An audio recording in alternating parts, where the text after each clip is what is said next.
তাহলে এখন শিক্ষার অচল অবস্থা কাটছে স্থবিরতা। কোটা সংস্কারের আন্দোলন ও ছাত্র জনতার গণ অভ্যুত্থানকে ঘিরে শিক্ষাঙ্গনে যে অচল অবস্থা শুরু হয়েছিল তা এখন কাটতে শুরু করেছে। বিদ্যালয়গুলোতে এখন শিক্ষা কার্যক্রম শুরু হয়েছে। শিক্ষাক্রম নিয়েও নির্দেশনা দিয়েছে শিক্ষা মন্ত্রণালয়। তবে অন্তর্বর্তী সরকারের মেয়াদ 1 মাস হয়ে গেলেও উচ্চশিক্ষায় এখনও স্থবিরতা কাটেনি। বিগত সরকারের আমলে নিয়োগ করা উপাচার্যের পদত্যাগের পর বিশ্ববিদ্যালয়ের শীর্ষ এই পদগুলো শূন্য হওয়ার কারণে এই স্থবিরতা দেখা দেয়। অবশ্য এখন বিশ্ববিদ্যালয়গুলোতে উপাচার্য নিয়োগ দেওয়া শুরু হয়েছে।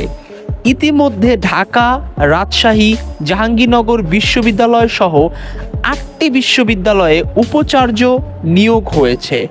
শিক্ষা মন্ত্রণালয় এবং বিশ্ববিদ্যালয়গুলো আশা করছে তাড়াতাড়ি উচ্চশিক্ষাতে স্থবিরতা কেটে গিয়ে গতি ফিরবে।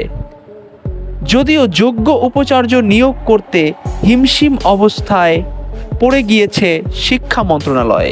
দর্শক, আপনাদের এ বিষয়ে মতামত কি সেটি অবশ্যই আমাদেরকে কমেন্টস করে জানাবেন। আর চ্যানেলটি সাবস্ক্রাইব না করে থাকলে অবশ্যই সাবস্ক্রাইব করবেন।